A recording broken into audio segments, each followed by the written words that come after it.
کہ حضرت عثمان کا چونکہ میں رشتہ دار ہوں، بنو امیہ سے میرا تعلق ہے، حضرت عثمان بھی بنو امیہ کے تھے، تو حکومت پہ دباؤ ڈالا جائے کہ حضرت عثمان کے قاتلوں کو چوک پر لٹکایا جائے۔ یہ گڑبڑ یہاں سے شروع ہوئی ہے۔ بات آ رہی ہے سمجھ میں؟ حکومت سے مطالبہ ہے کہ حضرت عثمان کے قاتلوں کو چوک پر لٹکایا جائے۔ یہ مطلب نہیں تھا حضرت معاویہ کا کہ حکومت کا اہل میں ہوں، مجھے خلافت دی جائے، میں علی کو نہیں مانتا یا میں علی کو معاذ اللہ برا سمجھتا ہوں، ایسا نہیں تھا۔ آج کل بعض لوگ یہ کہتے ہیں کہ حضرت معاویہ کے حکم سے حضرت علی کو گالیاں دی جاتی تھیں، یہ غلط ہے۔ یاد رکھو عربی کے لفظ کا ترجمہ اردو میں، یہ بہت سے لوگ نا ان کو عربی زبان سے ذرا بھی واقفیت نہیں ہے، چھوٹے چھوٹے بچے آ کے بیٹھ گئے ہیں۔ عربی میں کسی پر اعتراض کرنا، اس کی پالیسیوں کو غلط قرار دینا، اس کو بھی سب و شتم کہا جاتا ہے۔ اردو میں ہر جگہ اس کا ترجمہ گالیاں نہیں ہوتا، گالیوں کا مطلب تو ہمارے ہاں کچھ اور سمجھا جاتا ہے۔ آپ کسی پر اعتراض کر رہے ہو، اس کو تو سب و شتم کہا جائے گا۔ سب و شتم میں گالیاں بھی آتی ہیں، کسی کی پالیسیوں سے اختلاف کرنا، اس کی رائے پر رد کرنا، یہ بھی آتا ہے۔ لیکن اردو میں گالی کا مطلب برا لفظ ہے، گالی کوئی شریف آدمی نہیں دیتا۔ خیر، میں یہ عرض کر رہا تھا کہ حضرت عثمان رضی اللہ تعالی عنہ کے قاتلوں سے قصاص کا دعا کریں، میں جلدی سے اس موضوع کو سمیٹ کے آج ختم کر دوں۔ حضرت عثمان کے قاتلوں سے قصاص لیا جائے۔ حضرت علی رضی اللہ تعالی عنہ کا موقف یہ تھا کہ مدینہ میں حضرت عثمان کے قاتلوں کا جو ٹولہ ہے وہ اتنا مضبوط ہے کہ اگر میں نے ان سب کو پکڑ پکڑ کے لٹکانا شروع کر دیا تو مدینہ میں امن و امان کی صورتحال خراب ہو جائے گی۔ حکومت بھی دہشت گردی کے خلاف جب ایکشن لیتی ہے تو یہ سوچتی ہے نا کہ دہشت گردوں میں کتنی پاور ہے، تمیز سے، طریقے سے۔ اب یہ ایک اختلاف تھا جو بڑھنا شروع ہو گیا۔ اس اختلاف کے پیچھے نہ حکومت کی لالچ، نہ پیسے کی لالچ، نہ دولت، یہ سب الزامات ہیں اسلام دشمنوں کے جو انہوں نے صحابہ پر لگائے ہیں۔ نہ حضرت علی پر کوئی الزام لگایا جا سکتا ہے اس مسئلے میں، نہ حضرت معاویہ پر۔ رائے کا اختلاف ہے، رائے کا اختلاف۔ ابتدا میں حضرت معاویہ کے ساتھ بہت سارے صحابہ تھے، میں یہ تو نہیں کہہ رہا زیادہ، بہت سارے صحابہ، جن میں حضرت عائشہ رضی اللہ تعالی عنہا بھی تھی۔ بعد میں حضرت عائشہ رضی اللہ تعالی عنہا کا موقف تبدیل ہو گیا جب انہوں نے دیکھا کہ اس سے مسئلہ حل ہونے کے بجائے اور بگڑ رہا ہے۔ تو حضرت معاویہ نے حضرت علی کی بیعت سے انکار کیا، کہا کہ جب تک حضرت عثمان کے قاتلوں کو چوک پہ نہیں لٹکایا جاتا میں آپ کے ہاتھ پہ بیعت کرنے کے لیے تیار نہیں ہوں۔ یہ حضرت معاویہ کی رائے تھی۔ حضرت علی کی رائے یہ تھی کہ میرے لیے یہ فی الحال ممکن نہیں ہے، لہذا، اور اس سے ہو کیا رہا ہے، حکومت دو حصوں میں ڈیوائیڈ ہو رہی ہے۔ ان کی رائے یہ تھی کہ حضرت معاویہ رضی اللہ تعالی عنہ کو اپنے اس مطالبے سے دستبردار ہو کر میرے ہاتھ پہ بیعت کر لینی چاہیے، اور قرآن کا حکم ہے وَإِن طَائِفَتَانِ مِنَ الْمُؤْمِنِينَ اقْتَتَلُوا فَأَصْلِحُوا بَيْنَهُمَا فَإِن بَغَتْ إِحْدَاهُمَا عَلَى الْأُخْرَى فَقَاتِلُوا الَّتِي تَبْغِي حَتَّى تَفِيءَ إِلَى أَمْرِ اللَّهِ، کہ اگر مسلمانوں کا کوئی فریق بغاوت پہ اتر آئے، حکومت وقت سے لڑائی کرے، قاتل التی تبغی، تو جو طبقہ حکومت کو تسلیم نہیں کر رہا یا حکومت کے خلاف بغاوت کر رہا ہے اس سے قتال کرو۔ حضرت علی کا موقف یہ تھا کہ قرآن مجید کی یہ آیت مجھ سے مطالبہ کر رہی ہے کہ جو لوگ میرے ہاتھ پہ بیعت نہیں ہو رہے جبکہ میری خلافت قائم ہو چکی ہے، تو میں مسلمانوں میں تاکہ اختلاف اور انتشار نہ ہو، میں اس فریق کو تلوار کے زور سے بیعت کرنے پر مجبور کروں۔ بات آ رہی ہے سمجھ میں کہ نہیں آ رہی ہے؟ آج تو پولیس بھی نہیں بلا سکتے، موبائل ہی نہیں ہے بھائی، بند پڑے ہوئے، ورنہ میں پولیس بلوا لیتا آج آپ کو بات سمجھانے کے۔ لیکن میں کہتا ہوں کہ میں پولیس اگر بلواتا، اگر پولیس ہی کو سمجھ میں نہیں آئی، یہ بھی تو بڑا مسئلہ ہے۔ خیر، تو حضرت علی کا موقف یہ تھا۔ حضرت معاویہ کا موقف یہ تھا کہ حکومت کے خلاف بغاوت غلط ہے نا، جس کو حکومت مان لیا ہو، جب تک میں نے خلیفہ مانا ہی نہیں ہے تو میرا یہ عمل بغاوت نہیں کہلائے گا. یہ اختلاف رائے ہے, اور یہ اختلاف صحابہ میں بھی ہوا ہے, تابعین میں بھی ہوا ہے, ائمہ مجتہدین میں بھی ہوا ہے, اور آج تک ہوتا آ رہا ہے. اس قسم کے اختلافات مکمل ختم نہیں ہو سکتے. یہ صحابہ میں بھی ہوا ہے. قرآن و حدیث کو سمجھنے کا اختلاف کہا جاتا ہے اس کو. اور اس اختلاف کے بارے میں نبی صلی اللہ علیہ وسلم کی صحیح حدیث ہے, اذا اجتہد المجتہد فإن اصاب فلہ اجران وإن اخطأ فلہ اجر واحد. جب کوئی مجتہد اجتہاد کرتا ہے, کیا مطلب قرآن و حدیث کو سمجھنے کی کوشش کرتا ہے, اگر وہ صحیح نتیجے پر پہنچ جائے تو اس کو 2 اجر ملتے ہیں, اگر غلط نتیجے پر پہنچے تو بھی 1 اجر ملتا ہے اس کو, اس لیے کہ اس کے بس میں جو تھا وہ اس نے کر لیا. اب پیغمبر تو موجود نہیں ہے جو آگے بتائیں گے کہ یہ صحیح کر رہا ہے, یہ غلط کر رہا ہے. میں نے اپنے ایک استاد سے ایک مرتبہ پوچھا کہ حضرت یہ علماء میں جب اختلاف ہوتا ہے کسی مسئلے میں تو عوام بڑی پریشان ہوتی ہے, کیا کریں ہم؟ انہوں نے فرمایا کہ عوام کو یہ بتاؤ کہ ہم پیغمبر نہیں ہیں اور ہم پیغمبر سے براہ راست مسئلہ پوچھ نہیں سکتے. ہمارے پاس جو قرآن و سنت ہے اور جو فقہائے کرام نے اس قرآن و سنت کی تشریح کی ہے, جو فقہ کی کتابیں ہیں, ہم اس میں دیکھتے ہیں. اب اس میں 2 علماء کی رائے میں اگر اختلاف ہو جائے تو اس اختلاف کو ختم کرنے کا ہمارے پاس کوئی راستہ نہیں ہے. نبی ہوتے تو ہم پوچھ لیتے. جب راستہ نہیں ہے تو بھائی اللہ کے نبی نے فرما دیا کہ جو تمہارے بس میں ہے وہ کر لو. اگر درست بات تک پہنچ گئے ڈبل اجر, نہیں پہنچے تو بھی اجر. اس میں ہمیں بتا دیا کہ اسلام پر عمل کے لیے اتنا کافی ہے کہ جو تمہاری استطاعت میں ہے وہ کر لو. نہیں آئی بات سمجھ میں؟ اب یہ اختلاف چھوٹے مسائل میں بھی ہو سکتا ہے اور بڑے مسائل میں بھی ہو سکتا ہے. تیسری بھی ایک جماعت تھی. یہ 2 اختلاف تو پتہ چل گئے نا, حضرت علی کا موقف, حضرت معاویہ کا موقف. ایک تیسری جماعت تھی جو یہ کہتی تھی کہ نہ ہم حضرت علی کا ساتھ دیں گے نہ حضرت معاویہ کا, کیونکہ دونوں مسلمان ہیں, دونوں لڑ رہے ہیں, مسلمانوں کو ہم لڑتا ہوا نہیں دیکھ سکتے. ان کا موقف تھا حضرت علی رضی اللہ تعالیٰ عنہ ایک صحابی کے پاس گئے اور ان سے کہا کہ آپ میری جماعت میں شامل ہوں اور اہل شام کے خلاف میرے ساتھ مل کے لڑیں. وہ صحابی گئے کہ لکڑی کی تلوار اٹھا کے لائے. انہوں نے کہا کہ میں نے رسول اللہ صلی اللہ علیہ وسلم سے سنا ہے کہ فتنے کا دور ہوگا, مسلمان آپس میں لڑیں گے, تو تم اس وقت اپنی تلوار کو لکڑی کی بنا لینا. لکڑی کی تلوار کا مطلب جو کسی سے لڑنے کے کام نہ آئے. میں تو نہیں لڑ سکتا. اب حضرت علی نے یہ نہیں کہ اس پہ تلوار رکھ دی ہو کہ نہیں تو جائے گا, یا تو دائرہ اسلام سے خارج ہے, یا تو باغی ہے, ٹھیک ہے نہیں آ رہی سمجھ میں چھوڑ دو. آج جو فتنے کھڑے ہو رہے ہیں نا, وہ اس پہ نہیں ہو رہے کہ صحیح کیا ہے غلط کیا ہے. فتنہ اس پر ہو رہا ہے کہ جو مجھے سمجھ میں آ رہا ہے وہ میں تھوپ کے اس کو مسلط کر دوں.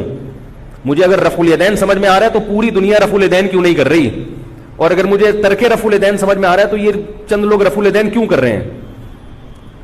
صحابہ کے دور میں رفع الیدین بھی ہوتا تھا اور ترک بھی ہوتا تھا, پھڈے نہیں ہوتے تھے. صحابہ کے دور میں زور سے آمین بھی تھی اور آہستہ آمین بھی تھی, جھگڑے نہیں تھے. صحابہ کے دور میں امام کے پیچھے فاتحہ پڑھنے والے بھی تھے اور امام کے پیچھے فاتحہ کو ناجائز اور حرام سمجھنے والے بھی تھے, مگر پھڈے بازی بولو بھائی نہیں تھی. تو حضرت علی رضی اللہ تعالیٰ عنہ نے ان صحابی کو مجبور نہیں کیا.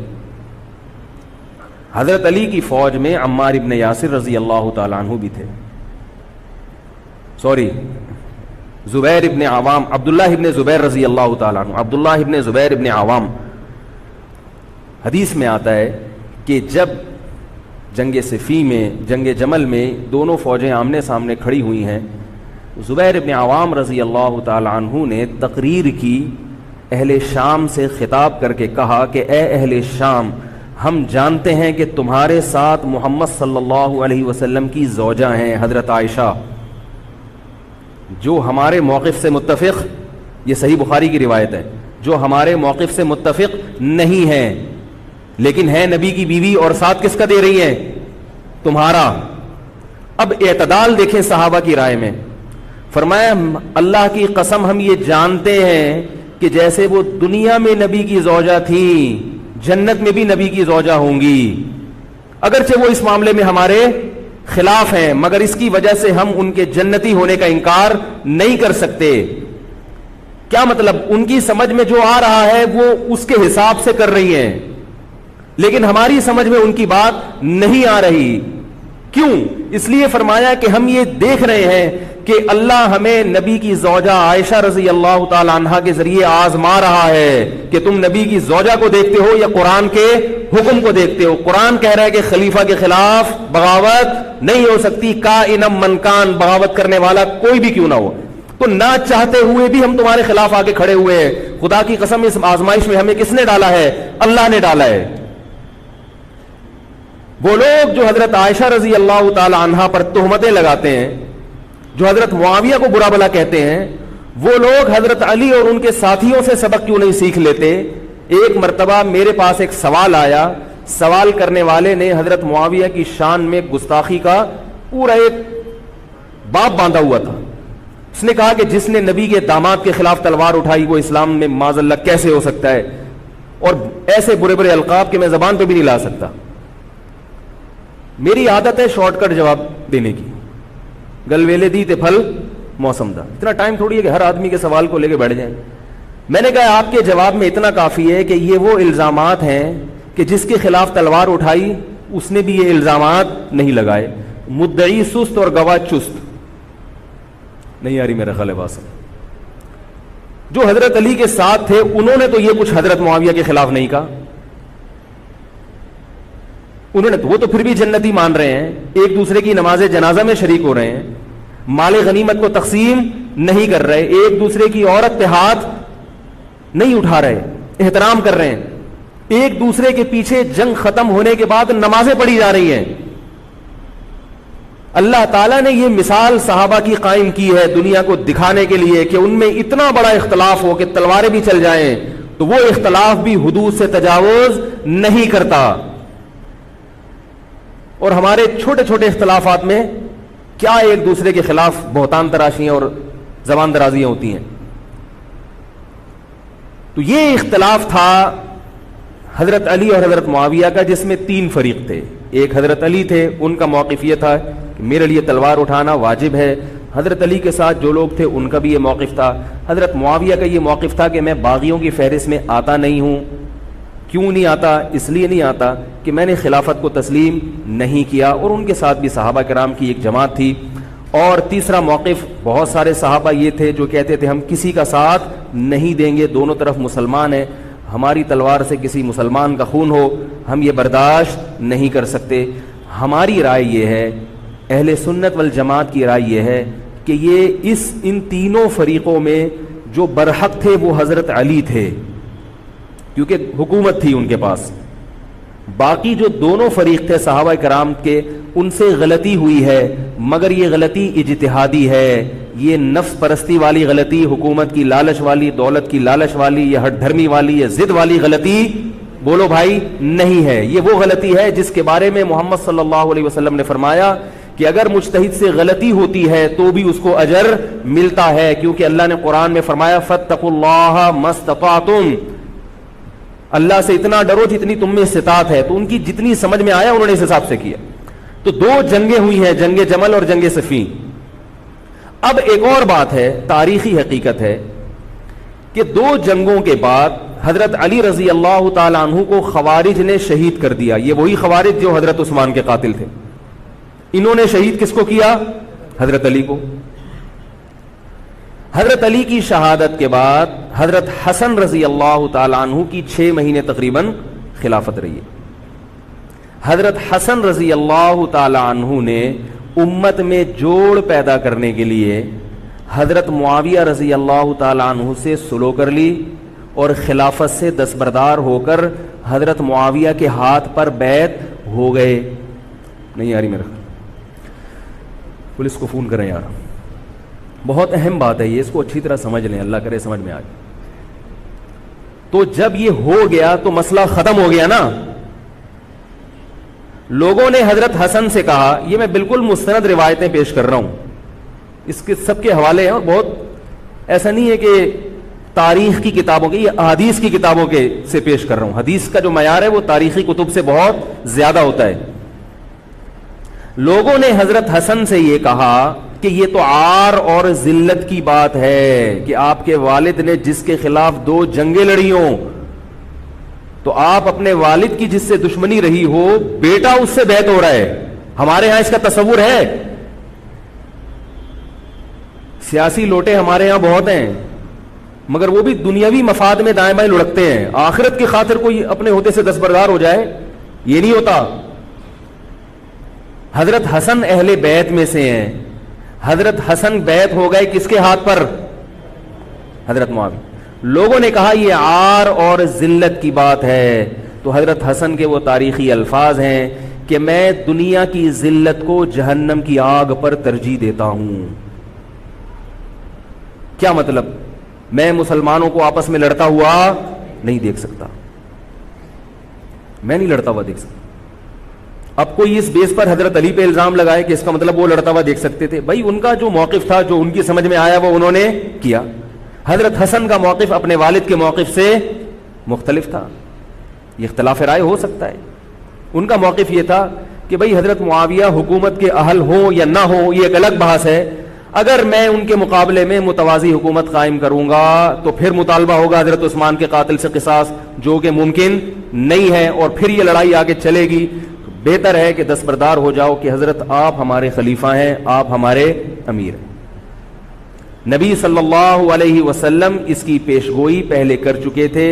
حضرت حسن رضی اللہ تعالیٰ عنہ کے بارے میں فرما چکے تھے کہ اللہ میرے اس بیٹے کے ذریعے مسلمانوں کے دو فریق میں صلح پیدا کریں. تو جو اہل بیت سے محبت کرنے والے لوگ ہیں ان کو بھی چاہیے کہ کوئی ایسا کام نہ کریں جس سے مسلمانوں میں دوبارہ سے اختلاف اور انتشار پیدا ہو جائے. جوڑ کی اہمیت شریعت میں زیادہ ہے. اب جب حضرت معاویہ کی خلافت قائم ہوئی ہے حضرت معاویہ نے حضرت حسن رضی اللہ تعالی عنہ کے اکرام میں کوئی کسر نہیں چھوڑی. اس پر متواتر روایات ہیں کہ حضرت معاویہ جتنا حضرت حسن کا اکرام کیا کرتے تھے اتنا کسی کا اکرام نہیں کرتے تھے. بہت زیادہ آپ کو عزت دی حضرت معاویہ رضی اللہ تعالیٰ عنہ نے. حضرت معاویہ کے بعد یزید کی خلافت قائم ہوئی ہے, حکومت قائم ہوئی ہے. حضرت معاویہ صحابی رسول تھے. بہت سارے صحابہ کو آپ کے طریقہ حکومت پر اعتراض تھا کیونکہ بہرحال باقاعدہ سلیکشن نہیں ہوئی تھی. لیکن پھر بھی صحابہ اکرام نے جب حضرت حسن بیعت ہو گئے تو باقی کس کو اعتراض کا ہوگا بھائی. پھر حضرت معاویہ رضی اللہ تعالیٰ عنہ کے دور میں بہت جہاد ہوا ہے. اسلامی خلافت ہمارا جو بر صغیر میں اسلام آیا ہے اس کا بہت بڑا حصہ حضرت معاویہ کے دور میں اسلام آیا یہاں. حضرت معاویہ کے بعد جب یزید خلیفہ بنا ہے مسلمانوں کا تو بہت سارے صحابہ نے یزید کے ہاتھ پہ, بہت سارے تو نہیں چند صحابہ نے یزید کے ہاتھ پر بیعت کرنے سے انکار کر دیا. وہ اتنے تھوڑے صحابہ ہیں جن کو انگلیوں پہ گنا جا سکتا ہے, جن میں حضرت حسین بھی تھے. حضرت حسن نہیں, حضرت حسن کے بھائی, بولو بھائی, حضرت حسین. جمہور صحابہ کا موقف یہ تھا کہ یزید کا طریقہ خلافت اگرچہ غلط ہے, طریقہ حکومت اگرچہ غلط ہے, مگر رسول اللہ صلی اللہ علیہ وسلم کی صحیح احادیث موجود ہیں. نبی صلی اللہ علیہ وسلم نے فرمایا, صحیح بخاری کی حدیث ہے, اسمعوا واطیعوا ولو سلط علیکم رجل حبشی کأن رأسہ ذبیبہ. آپ صلی اللہ علیہ وسلم نے فرمایا سنو اور اطاعت کرو اگرچہ تم پر کوئی حبشی غلام مسلط کر دیا جائے جس کا سر کشمش کی طرح پچکا ہوا ہو. کیا مطلب؟ سلیکشن نہیں ہوئی بلکہ زبردستی مسلط ہو گیا کسی بھی طرح سے, اور جو مسلط ہوا وہ کسی بھی لحاظ سے حکومت کرنے کا اہل نہیں ہے, غلام ہے. غلام کبھی بھی حکومت کا اہل نہیں ہوتا, اور غلام بھی حبشی, کالا کلوٹا, گوروں سے جس کو ویسے ہی تبھی نفرت ہو, بھائی ہم سارے سفید ہیں اور یہ ایک بلیک کہاں سے آ گیا دوسری قوم کا آدمی. انسان دوسری قوم کے آدمی کو قبول نہیں کرتا, قوم بھی دوسری, اور فرمایا شکل بھی اچھی نہیں ہے. بھائی حاکم کم از کم شکل کا اچھا ہو تو اطاعت کرتے ہوئے مزہ آتا ہے, شکل بھی اچھی نہ ہو تو آدمی کہتا ہے یار اس کی مانوں میں, عجیب سا ہے. یہ فطرت ہے انسان کی. لوگ کوشش کرتے ہیں امام لائے تو شکل بھی اچھی ہو اس کی, یہ کوشش کرتے ہیں لوگ. امام میں پتہ نہیں کیا کیا دیکھ رہے ہوتے ہیں. تو کیا ہے, شکل بھی اچھی نہیں ہے اور عقل بھی نہیں ہے, سر پچکا ہوا ہے کس کی طرح, کشمش کی طرح. صحیح ہے بخاری کی حدیث. مطلب یہ کہ کسی بھی لحاظ سے نہ لک وائز اچھا لگ رہا ہے آپ کو، نہ اس کے اندر صلاحیتیں ہیں، مگر مسلط ہو گیا، کسی نے بھی مسلط کر دیا، تو آپ نے فرمایا اب اس کے خلاف بغاوت نہیں کرنی، اس کی اطاعت کرنی ہے۔ آپ کہیں گے یہ کیسا حکم ہے بھائی اسلام کا؟ ایک آدمی نا اہل ہے مگر اس کی مان کے چلو تو مروا دے گا۔ یہ اس لیے اسلام نے حکم دیا ہے کہ اس کے پاس پاور تھی تو مسلط ہوا ہے نا، کیا خیال ہے بھائی؟ تو اب جب اس کے خلاف چلو گے تو اس سے وہ ہٹنے والا نہیں ہے، وہ خون خرابہ کر دے گا، قتل و غارت کرے گا اور فساد پیدا کر دے گا وہ، کیونکہ اگر وہ کمزور ہوتا تو خلیفہ بنتا نہیں۔ وہ خلیفہ کی، حاکم کی ڈیفینیشن کیا ہے؟ جس کے پاس قوت نافذہ ہو۔ ایک دن ایک صاحب کہنے لگے مسلم لیگ کے دور میں، جنرل مشرف کے دور میں اس کو نہیں مانتا، میں اس کو نہیں مانتا۔ میں نے کہا آپ کے ماننے نہ ماننے سے کچھ نہیں ہوتا، وہ مسلط ہو گیا ہے، جس طریقے ہیلی کاپٹر سے آیا ہو یا فرشتے اس کو لائے ہوں، کیونکہ حاکم کی جو ڈیفینیشن ہے کہ جس کے پاس قوت نافذہ ہو۔ قوت نافذہ اردو کا گاڑا لفظ ہے، قوت نافذہ کہتے ہیں کہ جب وہ کچھ کہتا ہو تو کر کے دکھا سکتا ہو، چاہے فوج کے ذریعے، چاہے پولیس کے ذریعے، چاہے کسی بھی طریقے۔ ایک آدمی کو پوری قوم نے سلیکٹ کر لیا مگر اس کی سنتا کوئی نہیں ہے، وہ کچھ کہتا ہے تو اس کے منہ سے الفاظ نکل کے ہوا میں تحلیل ہو جاتے ہیں، چلتی کسی اور کی ہے، وہ جو کہتا ہے کر کے دکھا دیتا ہے۔ تو اصل حاکم کون ہے؟ جو کہتا ہے اور کر کے دکھا دیتا۔ اب یہ ایک الگ بحث ہے کہ یہ ظالم ہے، یہ غلط طریقے سے آیا ہے، اس پر بحث ہو سکتی ہے کہ جب یہ غلط طریقے سے آیا ہے تو اس کو قانون کے دائرے میں رہ کے ہٹانے کی کوشش کی جائے، لیکن مسلح بغاوت کرنا، اس کے خلاف بندوق اٹھانا، اس کے خلاف تلوار اٹھانا، اس کی شریعت نے اجازت نہیں دی۔ میں یہ نہیں کہہ رہا کہ اس کی مخالفت کی اجازت نہیں دی۔ نبی صلی اللہ علیہ وسلم نے فرمایا سب سے بہترین جہاد ظالم بادشاہ کے سامنے حق بات کہنا ہے۔ کہنے کی حد تک آپ کو مخالفت کی اجازت ہے کہ بھائی یہ جو وزیر اعظم کا بیان آیا ہے، یہ بیان ملک کا بیڑا غرق کر دے گا، ان کی پالیسیاں صحیح، جیسے آج کل ہو رہا ہے کہ اخباروں میں کالم نگار اپنی اپنی رائے لکھتے ہیں حکمرانوں کے بارے میں، لکھنے کی حد تک، بولنے کی حد تک ہے۔ آپ مسلح دستہ لے کے بغاوت کرنے پر آ جائیں، اس کی شریعت نے اجازت، بول لو بھائی کچھ نہیں ہوتا، یہ قرآن اور سنت سے بات ثابت ہے، اس کی شریعت نے اجازت نہیں دی ہے، کیونکہ آپ یہ کریں گے تو اللہ نے دنیا کو اسباب کے ساتھ جوڑا ہوا ہے۔ آپ کے پاس کچھ بھی نہیں ہے، نہ آپ کے پاس ٹینک ہے، نہ آپ کے پاس آرمی ہے، نہ آپ کے پاس پولیس ہے، آپ کے پاس صرف جذبہ ہے۔ خالی جذبہ اگر کارآمد ہوتا تو نوح علیہ الصلوۃ والسلام اور آپ کے ساتھ جو 40 افراد تھے ان میں بہت جذبہ تھا، مگر ایک طرف پوری دنیا تھی، اللہ نے جہاد کا حکم نہیں دیا۔ اللہ تعالیٰ نے اس دنیا کو صرف جذبات کے ساتھ یا ایمان کے ساتھ منسلک نہیں کیا، اس دنیا کو دارالاسباب بنایا ہے۔ جذبے کے ساتھ ساتھ کچھ طاقت اور قوت بھی ہونی چاہیے، اور یہ قوت حکومت کے پاس ہوتی ہے، پبلک کے پاس بول لو یار نہیں۔ اگر پبلک کے پاس ہے تو وہ بھی حکومت کی پالیسیاں ہوتی ہیں کہ یہ بھی لیاری گینگ رہنے دو تھوڑے دنوں کے لیے، ان لوگوں کے پاس تھوڑا سا کلاشن کوفے رہنے دو، حکومت جب چاہے غائب کر دے گا۔ یہ جو کلاشن کوفے لے کے لوگ گھوم رہے ہوتے ہیں نا اور بتا رہے ہوتے ہیں ہم امام مہدی کا لشکر ہیں، یہ سب گورنمنٹ کے لوگ ہوتے ہیں۔ آئی بات سمجھ میں؟ گورنمنٹ کی طرف سے ان کو پرمٹ ملا ہوتا ہے، ورنہ آپ چاقو لے کے بھی، جو خنجر ہے نا وہ بھی لے کے ذرا گھوم کے دکھاؤ، تو جو بھی امام مہدی کا لشکر کا دعویٰ کر رہا ہے اور کہہ رہا ہے میں یوں کر دوں گا، میں یوں کر دوں گا، میرے ساتھ آ جاؤ، تو سمجھ لو گورنمنٹ نے اس کو خود ہی بٹھایا ہوا ہے۔ اور بعض دفعہ حکومت اپنی مخالفت کے لیے بھی بندے بٹھا دیتی ہے، یہ ایجنسی والے بڑے ہوشیار ہوتے ہیں، یہ اپنی مخالفت کے لیے پبلک بندوں کو خرید کے بٹھاتے ہیں کہ تم آرمی کے خلاف اور ایجنسیوں کے خلاف تقریریں کرو اور جہاد کا اعلان کرو۔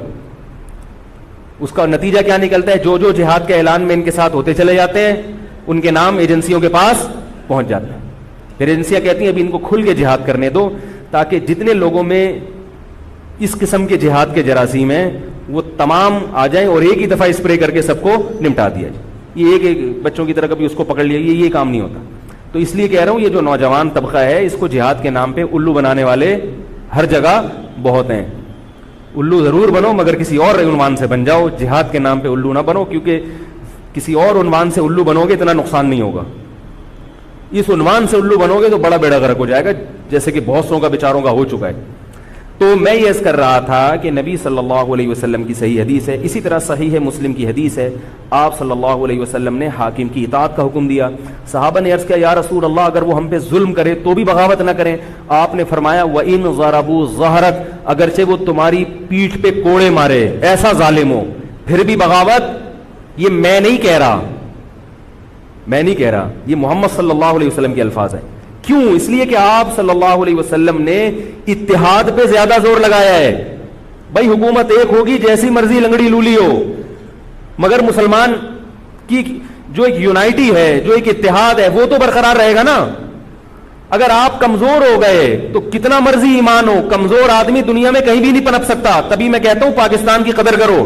جیسا مرضی ہے, ایک مضبوط آرمی تو ہے نا, ایٹم بم تو ہے, جیسی مرضی آرمی ہو, لیکن ہے تو نا. اگر یہ ختم ہو گئی اور نیک نیک لوگ آ گئے مگر اتنے پاورفل نہ ہوئے, وہ آپ کو انڈیا سے نہیں بچا سکتے, وہ آپ کو امریکہ کے شر سے نہیں بچا سکتے, کیونکہ اس وقت پوری دنیا پاکستان کی دشمن ہوئی ہوئی ہے سوائے چند ممالک کے. اور وہ جو ملک بچا ہوا ہے یہ میرے اور آپ کی تقریروں سے نہیں بچا ہوا, یہ ایٹم بم سے بچا ہوا ہے.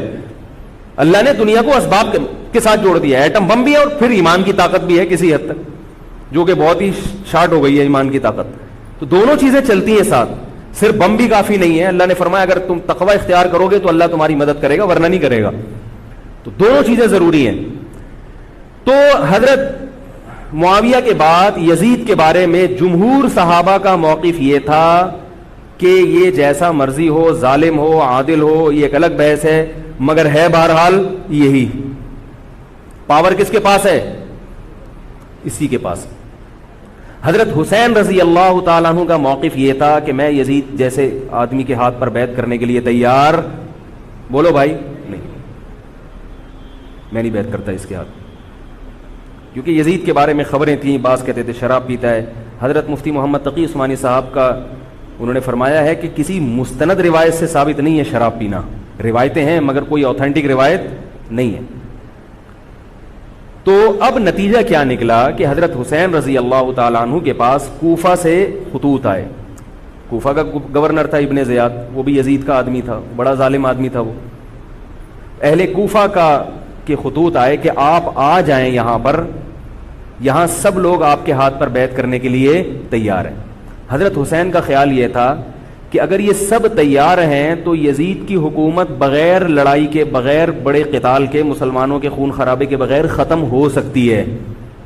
آئی بات سمجھ میں؟ جو انفارمیشن آپ کو ملی تھی, جو نالج آپ کو ملی تھی, وہ نالج غلط تھی.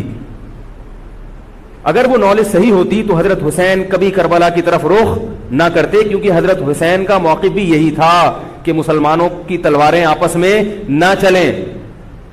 حضرت حسین رضی اللہ تعالیٰ عنہ کے پاس جب 50 سے زیادہ خطوط آئے ہیں اہل کوفہ کی طرف سے کہ آپ آئیے, آپ آئیے, آپ آئیے, تو پہلے حضرت حسین رضی اللہ تعالیٰ عنہ نے اپنے رشتہ دار جو آپ کے چچزاد تھے مسلم بن عقیل, ان کو بھیجا.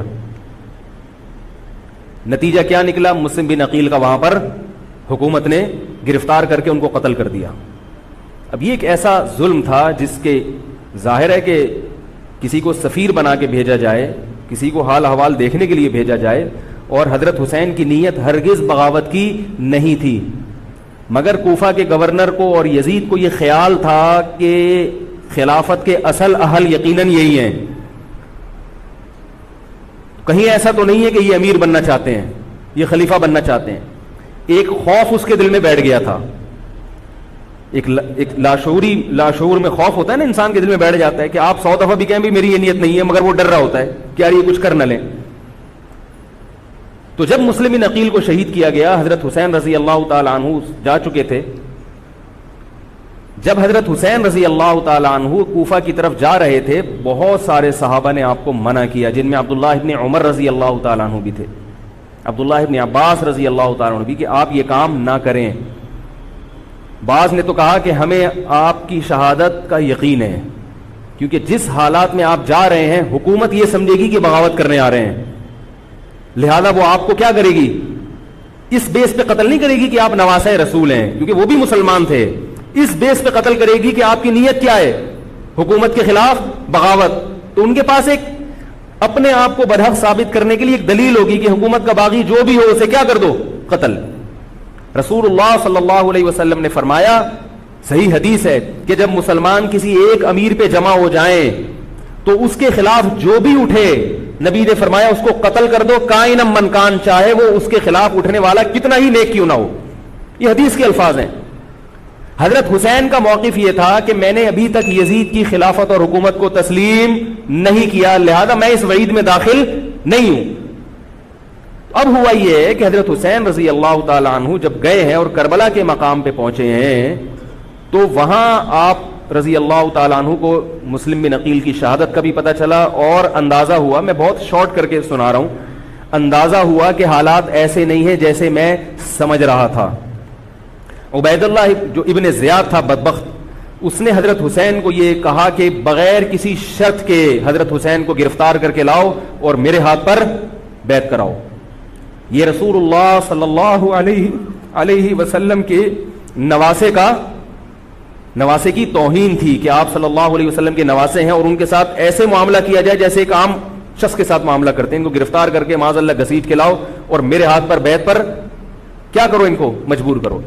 حضرت حسین رضی اللہ تعالیٰ عنہ کا کربلا کے میدان میں موقف یہ تھا کہ میں اگر بیعت ہوں گا تو ڈائریکٹ یزید کے ہاتھ پہ بیعت ہوں گا جو مسلمانوں کا خلیفہ ہے، ابن زیاد کے ہاتھ پر بیعت نہیں ہوں گا۔ یہ بھی اس تاریخ کا ایک اہم پہلو ہے کہ حضرت حسین نے کوفہ جانے کا ارادہ ترک کر دیا اور کربلا سے شام جانے کا آپ رضی اللہ تعالیٰ عنہ نے ارادہ کر لیا۔ اور بعض مورخین نے لکھا ہے کہ حضرت حسین جو واپس آ رہے تھے تو وہ کربلا سے گزر رہے تھے، وہ واپسی کا راستہ ہی شام کا راستہ ہے۔ نہیں یاری بات میرا خیال ہے سمجھ، وہ جس ٹریک پر چل رہے تھے وہ راستہ کون سا ہے، وہ شام کو جاتا ہے۔ یہ اس کی علامت ہے کہ آپ یزید سے ملاقات کے لیے، مذاکرات کے لیے تیار بولو بھائی ہو چکے تھے کہ میں خود براہ راست یزید سے مل کے حال احوال دیکھتا ہوں، اگر مجھے سمجھ میں آئے تو میں اس کے ہاتھ میں بیعت ہو جاؤں گا۔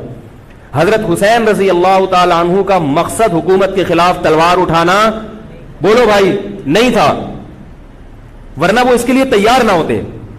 مگر جو ابن زیاد تھا اس نے حضرت حسین رضی اللہ تعالی عنہ اور آپ کے ساتھ جتنے اہل بیت تھے ان پر ظلم یہ کیا اس بدبخت نے کہ اس نے انہیں شام جانے کا راستہ نہیں دیا اور اس میں اپنی توہین محسوس کی کہ میرے ہاتھ پر بیعت کیوں نہیں ہو رہے، اور لشکر بھیجا جس لشکر نے چاروں طرف سے حضرت حسین رضی اللہ تعالیٰ عنہ کو گھیرا۔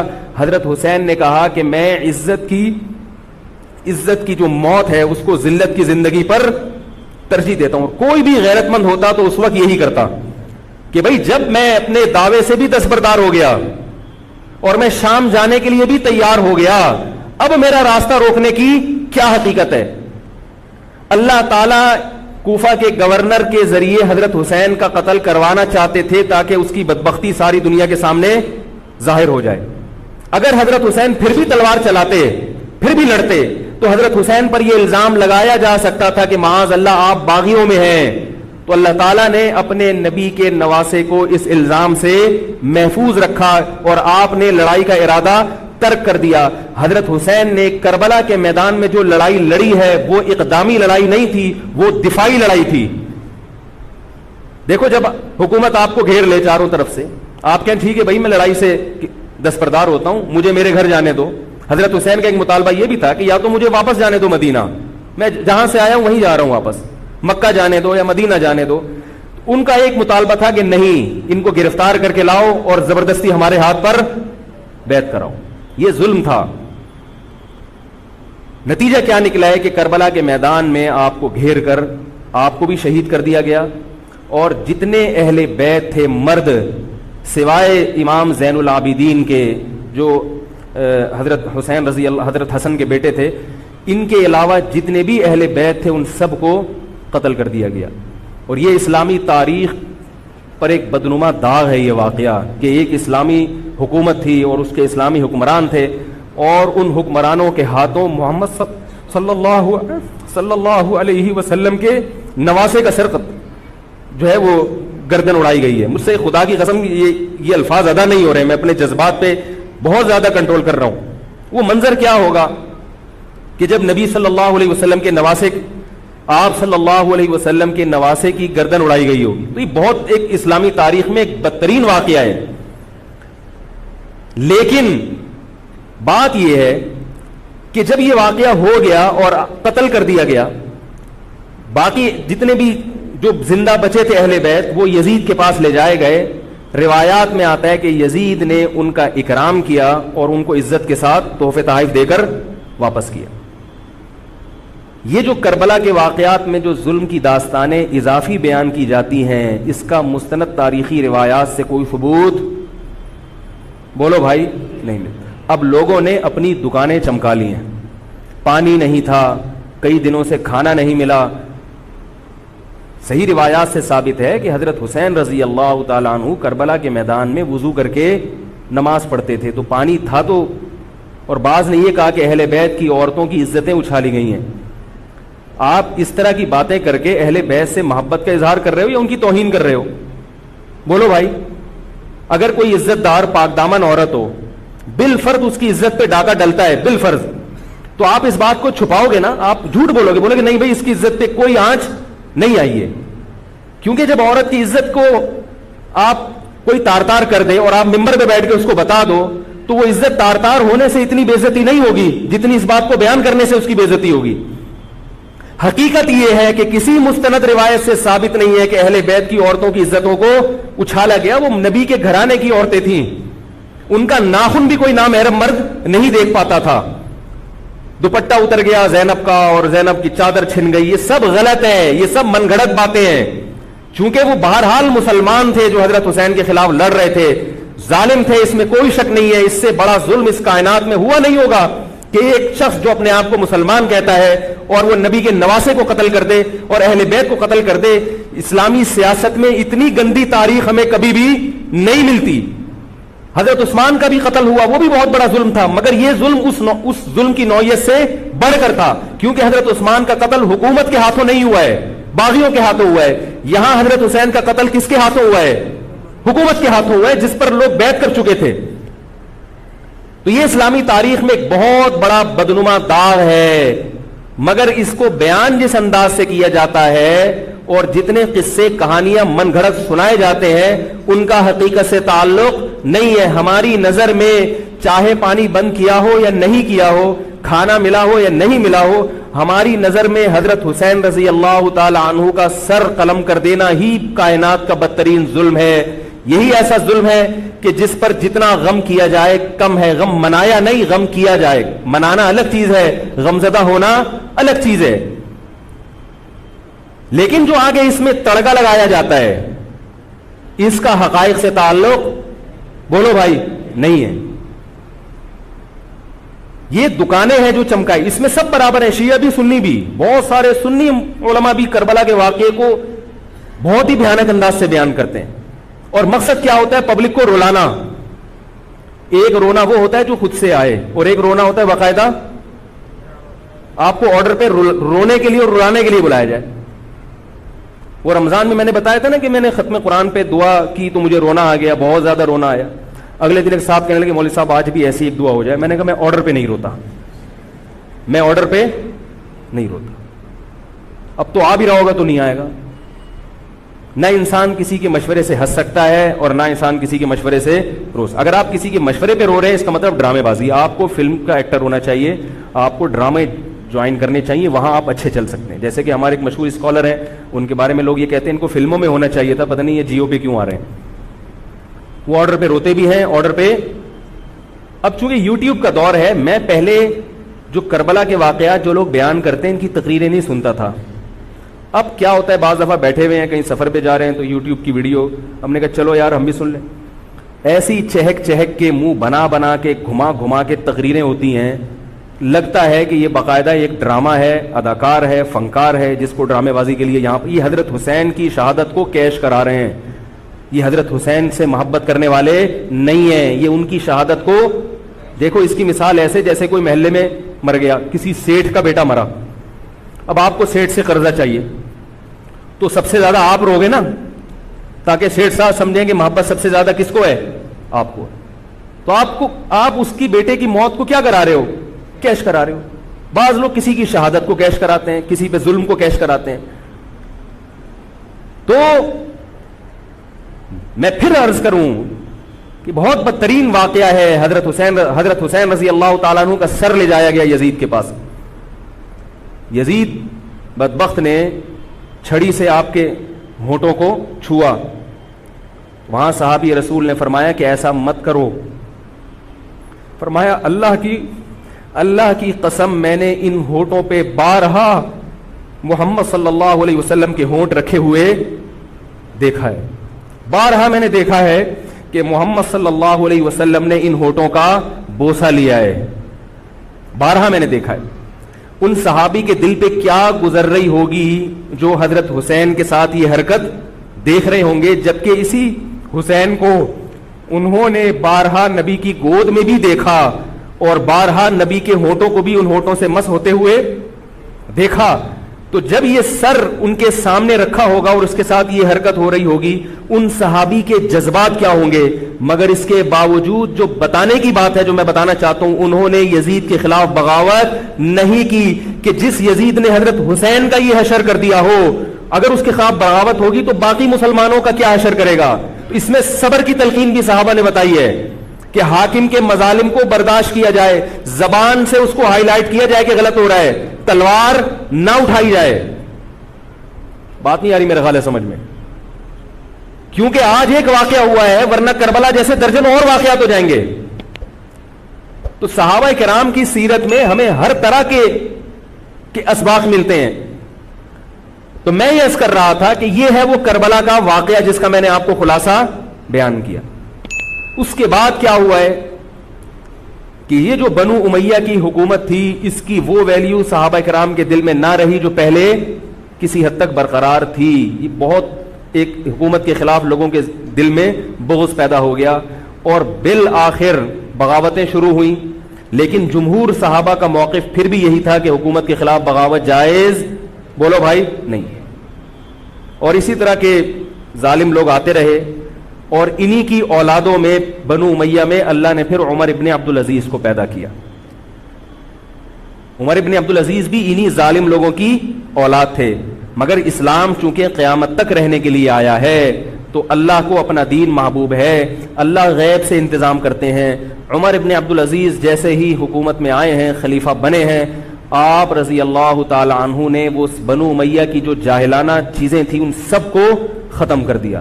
حکومتی ملکیت کو جو ذاتی خزانہ لوگ سمجھنا شروع کر دیا تھا اس کو ختم کیا. عمر بن عبد العزیز کی ایک تاریخ ہے, ان کو 5واں خلیفہ راشد کہا جاتا ہے. علم حدیث کو مرتب کیا گیا, فقہ کو مرتب کیا گیا, حدیث کا علم ضائع ہو رہا تھا. آپ نے حکم دیا کہ اکتب ما کان من حدیث رسول اللہ صلی اللہ علیہ وسلم فإنی اخاف ضیاع العلم والعلماء. فرمایا مجھے علم اور علماء کے ضائع ہونے کا خطرہ ہے, محمد صلی اللہ علیہ وسلم کی حدیثوں کو ریٹن فارم میں لایا جائے. تو باقاعدہ پھر حدیث کو باقاعدہ جمع کیا گیا کتابوں کی شکل میں, اور آج ہمارے پاس وہ حدیث محفوظ ہیں. فقہاء کرام کا دور آیا تو اللہ تعالیٰ نے حضرت عمر بن عبد العزیز کے دور میں امت کو الحمدللہ دوبارہ جمع کر دیا. عمر بن عبد العزیز کے بعد پھر بغاوتیں ہوئیں, بالآخر بنو امیہ کی حکومت کا خاتمہ ہوا, بنو عباس کی حکومت آئی. مگر بنو عباس کی حکومت آنے سے بنو امیہ کی حکومت مکمل ختم نہیں ہوئی. وہی ہوا کہ آپ نے اچھی نیت سے بغاوت کی مگر اس کا نقصان زیادہ. وہ کیا ہوا, بنو امیہ بھاگ گئے, اندلس میں حکومت قائم کر لی, اور ادھر بنو عباس کی. تو یہ تاریخ میں پہلا واقعہ تھا کہ اسلامی خلافت 2 حصوں میں ڈیوائیڈ ہو گئی. اس کے بعد آج تک ایک جگہ مسلمان جمع نہیں ہو سکے. کیوں؟ مسلمانوں نے اس حدیث کی مخالفت کی کہ امیر کے خلاف بغاوت, بولو بھائی, نہیں کرو. اب میں آپ سے ایک بات کہتا ہوں کہ بالآخر ڈیوائیڈ ہوتے ہوتے ہوتے ہوتے آج پتہ نہیں کتنے سارے اسلامی ملک بن گئے. پاکستان میں الگ ہے, سعودی عرب کی پالیسیاں الگ ہیں, دبئی الگ چل رہا ہے, قطر اور سعودیہ کا پھڈا ختم نہیں ہو رہا. 1920 تک تو پھر بھی خلافت عثمانیہ تھی, اگرچہ پوری دنیا پہ نہیں تھی. ہندوستان میں الگ حکومت تھی, خلافت عثمانیہ الگ تھی, اندلس میں الگ حکومت تھی, مگر پھر بھی مسلمانوں کی 3-4 بڑی بڑی حکومتیں تھیں جو ایک اور کسی حد تک ان میں اتحاد تھا. 1920 میں وہ بھی ختم, اور اتنے سارے ممالک وجود میں آ گئے, سب کی الگ الگ پالیسیاں ہیں. اب جو آدمی خلافت کے نام پہ جہاد کی بات کرتا ہے وہ لوگوں کو ایک امیر پہ جمع نہیں کرے گا. جتنے ملک بن چکے ہیں نا, ان کو مزید توڑ کے اگر یہ 20 ہیں تو 40 بنا دے گا ان کو. بہت مشکل ہے سمجھانا بھائی. اب اگر کوئی کہتا ہے نا ظالم حاکم کے خلاف تحریک چلاؤ، آؤ ہمارے ساتھ مسلح بغاوت میں شامل ہو، ہم حکومت کے خلاف تلوار اٹھائیں گے، تو نتیجہ کیا نکلے گا؟ یہ سارے مل کے ایک امیر نہیں بن جائیں گے. یہ اگر 20 ہے نا تو کتنے ہو جائیں گے؟ بولو بھائی 40. جیسے جو جماعت المسلمین بنی نا کہ 4 فقہ ہیں، حنفی، شافعی، مالکی، ہم بھی نہیں مانتے، تو سب کو ختم کرو، ایک بناؤ. تو اس ایک بننے سے یہ ختم نہیں ہوئے، بلکہ 4 کے بعد کتنے ہو گئے؟ 5 ہو گئے. نہیں آ رہی بات؟ میرا خیال آ رہی ہے الحمدللہ. اور بھی جو بھی اس کی باتیں کر رہے ہیں نا امت کو اتحاد کے لیے، آ جاؤ میرے پاس آ جاؤ، تو وہ 6واں بنا رہا ہے، 7واں بنا رہا ہے، پھر 8واں بنا رہا ہے، ایسے بنتے چلے جا رہے ہیں. او بھائی جو ہے وہاں بریک لگا دو، اللہ کا واسطہ روک دو ان کو، کوئی بات نہیں. 4 ہیں، جو جس کو فالو کرے ٹھیک ہے، کچھ نہیں ہوتا اس سے، ہمیشہ سے چلے آ رہے ہیں. تو اب اگر ایک خلیفہ نہیں ہے، ہونا تو چاہیے ایک ہی خلیفہ، نہیں ہے تو جو ہے اسی پہ گزارا کرو، ورنہ اس سے بھی جاؤ گے، اس سے بھی جاؤ گے. تمہاری کوئی مضبوط طاقت اور قوت ہوگی نہیں. کافر جب چاہے گا تمہیں ٹیشو پیپر کی طرح استعمال کر کے پھینک دے گا. تو کربلا کے واقعہ سے ہمیں کیا سبق ملتا ہے؟ علامہ ابن تیمیہ رحمہ اللہ تعالی فرماتے ہیں کہ جمہور صحابہ کی جو رائے تھی، حضرت حسین رضی اللہ تعالیٰ عنہ کی بھی اپنی ایک رائے تھی، مگر ابن تیمیہ رحمہ اللہ فرماتے ہیں کہ اگر حضرت حسین رضی اللہ تعالیٰ عنہ کربلا کی طرف خروج نہ کرتے تو ابن تیمیہ کی رائے یہ ہے کہ یہ زیادہ بہتر تھا. اب آپ کہیں گے کہ صحابی رسول کی رائے سے اختلاف کر رہے ہیں، نہ وہ کہہ رہے ہیں وہ جو جمہور صحابہ تھے جو حضرت حسین کو منع کر رہے تھے وہ بھی تو صحابہ تھے.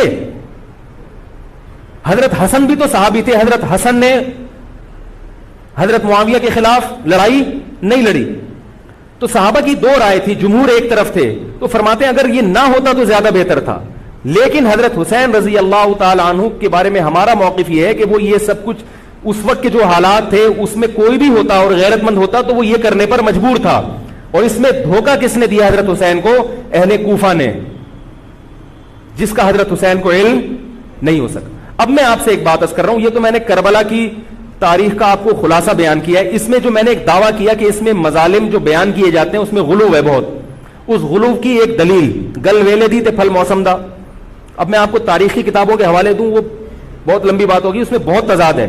آپ یہ جو خطیب ہے نا جو کربلا کے مظالم بیان کرتے ہیں، ان خطیبوں کے بیان سنیں، ہر آدمی کا بیان دوسرے سے مختلف ہوگا. یہ خود اس کی علامت ہے، یہ کسی ایک بات پر ٹکنے کے لیے تیار نہیں ہے. ان کا مقصد ہے رونا اور پبلک کو رلانا. رونے کا اپنا ایک مزہ ہے. آپ کہیں گے بھائی رلانے میں کیا ملتا ہے؟ بھائی جیسے ہنسنے کا مزہ ہے ایسے ہی آرڈر پہ باقاعدہ رونے کا بھی ایک تو رونا غم سے ہو رہا ہوتا ہے، اس میں مزہ نہیں آتا. ایک آرڈر پہ جب انسان روتا ہے اس کا اپنا ایک مزہ ہے. تو اللہ کے بندو حضرت حسین کی شہادت کو کیش مت کراؤ. صحابہ کرام پہ جو مظالم ہوئے ہیں ان کو آپ اپنی ذات کو چمکانے کا اور اپنی دکانداری کا ذریعہ نہ بنائیں، چاہے کوئی سنی ہو یا شیعہ ہو. بعض سنی لوگ بھی بڑا تڑکا لگاتے ہیں اس میں. تو ایسا نہیں ہے. اس بارے میں نے جو اسٹڈی کی ہے، مطالعہ کیا ہے، سب سے زیادہ مضبوط تحریر، سب سے زیادہ مضبوط موقف حضرت مفتی محمد تقی عثمانی صاحب دامت برکاتہم کا ہے. حضرت مفتی محمد تقی عثمانی صاحب دامت برکاتہم کی شخصیت ایسی ہے، دیکھو جو مولوی ہوتا ہے نا وہ مولویوں کو سمجھتا ہے، پبلک نہیں سمجھتی. ڈاکٹر کو پتا ہے نا کہ کون سا ڈاکٹر اچھا ہے کون سا گڑبڑ ہے. عام آدمی تو اس کو اچھا سمجھیں گے جو لوگوں کو الو بنا رہا ہے. پبلک کو نہیں پتا ہوتا کہ کس میں کتنا دم ہے.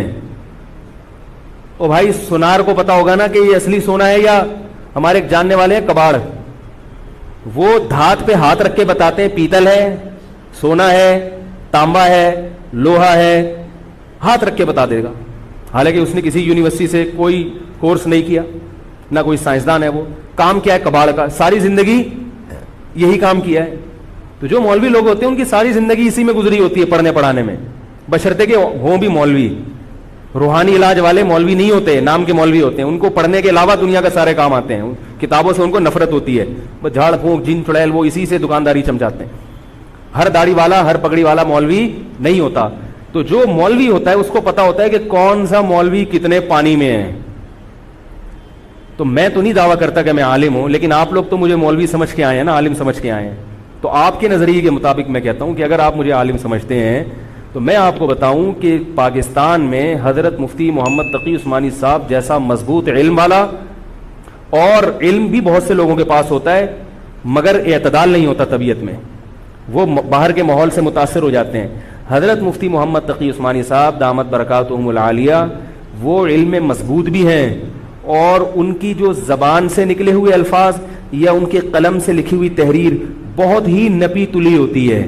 ایک حرف بھی اس میں غیر ضروری نہیں ہوتا، اور ایک حرف بھی ایسا نہیں ہوتا جو ضروری ہو اور نہ آیا ہو. اس میں بہت کسی فرقے کی مخالفت بھی کرتے ہیں، بڑی تمیز سے کرتے ہیں. وہ ہم لوگوں کی کیا عادت ہوتی ہے، جب کسی کے خلاف چلو تو کوشش کرو دائرہ اسلام سے کسی طرح باہر نکل جائے. کوشش یہی ہوتی ہے، وہ نکل نہیں رہا ہوتا تو مجبوراً پھر اس کو مسلمان ماننا پڑتا ہے. کیا خیال ہے؟ کوشش یہ ہوتی ہے کہ اسلام کا جو دائرہ ہے وہ اس میں میں رہوں اور دو چار میرے مرید رہیں، لیکن چونکہ پبلک اس کو مانتی نہیں تو مجبوراً ان کو بھی دائرہ اسلام میں داخل کرنا پڑا. تو حضرت مفتی محمد تقی عثمانی صاحب کی جو تحریریں ہیں وہ بڑی جاندار ہوتی ہیں. ان کو پڑھا کرو اللہ کے بندو. عالم کا یوٹیوب سے نہیں پتہ چلتا کون مفتی ہے کون کیا ہے. حضرت مفتی تقی عثمانی صاحب کی پاکستان میں اتنی عزت نہیں ہے جتنا غیروں نے ان کو عزت دی ہے. سعودی عرب میں جاؤ، امام حرم ان سے مسائل پوچھتے ہیں. ایک صاحب نے مجھے بتایا کہ میں نے امام حرم کو 25 منٹ تک ان سے فون پہ بات کرتے ہوئے دیکھا اور ان سے مسائل پوچھتے ہوئے. عرب علماء ان کی قدر کر رہے ہیں، ملیشیا میں ان کی قدر ہے، پاکستان میں لوگوں کو ان کا پتہ ہی نہیں. میں یہ نہیں کہہ رہا کہ وہ ان سے کوئی خطا ہو ہی نہیں سکتی. تکافل کے معاملے میں حضرت مفتی محمد تقی عثمانی صاحب کی جو رائے ہے، تو میں تو بہت ہی چھوٹا آدمی ہوں، میں یہ نہیں کہہ سکتا، لیکن جن علماء کی رائے ان کے خلاف ہے میرا موقف بھی وہی ہے. میں تکافل کے معاملے میں حضرت مفتی تقی عثمانی صاحب کی رائے کو ہم لوگ صحیح نہیں سمجھتے، لیکن بہرحال اجتہادی اختلاف ہے، یہ نہیں کہ وہ غلط ہیں. تو ہماری رائے ہے کہ اس معاملے میں حضرت سے اجتہادی غلطی ہوئی ہے. میری نہیں، میں تو بہت چھوٹا آدمی ہوں ان کے مقابلے میں، لیکن ہمارے بڑوں کی رائے ہے. اور اس کی جو میں نے ٹوٹی پھوٹا جو اس میں تحقیق کی ہے، مجھے بھی تکافل کے ناجائز ہونے پر اطمینان ہے. بہت اس میں بحث کی ہے، دارالعلوم کے علماء سے بھی ملا ہوں. حضرت مفتی محمد تقی عثمانی صاحب دامت برکاتہم کے ساتھ جو مجلس ہوئی جامعۃ الرشید کے علماء کی 3 گھنٹے، اس مجلس میں بھی میں موجود تھا. تو میں نے دونوں طرف کے دلائل بہت اچھی طرح سے سنے ہیں، تو مجھے اس کے ناجائز ہونے پر اطمینان ہے. لیکن مسئلہ اختلافی ہے، تو جب بڑے حضرات میں جو بڑے علماء ہیں ان میں جب اختلاف ہوتا ہے تو پھر عوام کو چاہیے کہ جس کی رائے پہ ذل زیادہ مائل ہو رہا ہے اس کی رائے کو فالو کر لے، کسی دوسرے پر اعتراض نہ کرے. بات آ رہی ہے سمجھ میں؟ انشورنس کا متبادل ہے نا تکافل، پاک قطر تکافل، یا یہ سب میری رائے میں یہ سب ناجائز ہے. اس پر میں کبھی بیان کروں گا کیوں ناجائز ہے. تو بیان تو نہیں کرنا چاہیے، ان اختلافی مسائل کو ممبر پہ نہیں لانا چاہیے، لیکن یہ کہ اب ہر عالم تک اپنی بات پہنچانا بڑا مشکل ہے. تو میں چاہتا ہوں ایک بیان ایسا ہو تاکہ علماء تک بات پہنچ جائے. پھر علماء جب دونوں طرف کے دلائل رکھ کے فیصلہ کر لیں گے جس عالم کی جو رائے بنے، تاکہ دوسرا پہلو سامنے آ جائے. ابھی تو صرف جواز کا پہلو لوگوں کے سامنے آ رہا ہے، عدم جواز والا نہیں آ رہا، تاکہ دونوں پہلو آئیں. پھر علماء کی جو رائے بنے گی، جو جس کی رائے کو فالو کرتا ہے، ٹھیک ہے بھائی. تو میں یہ کر رہا تھا، حضرت مفتی محمد تقی عثمانی صاحب بہت بڑے عالم ہیں، ان کی قدر کر لیں. ان کی تحریریں بڑی معتدل ہوتی ہیں اور ان کی رائے بہت ہی معتدل ہوتی ہے اور بہت مدلل ہوتی ہے. تو کربلا کے بارے میں، یزید کے بارے میں جو حضرت مفتی محمد تقی عثمانی صاحب کی رائے ہے وہ وہی ہے جو میں نے آپ کے سامنے بیان کی ہے. بات آ رہی ہے؟ نہیں آ رہی میرے خیال ہے.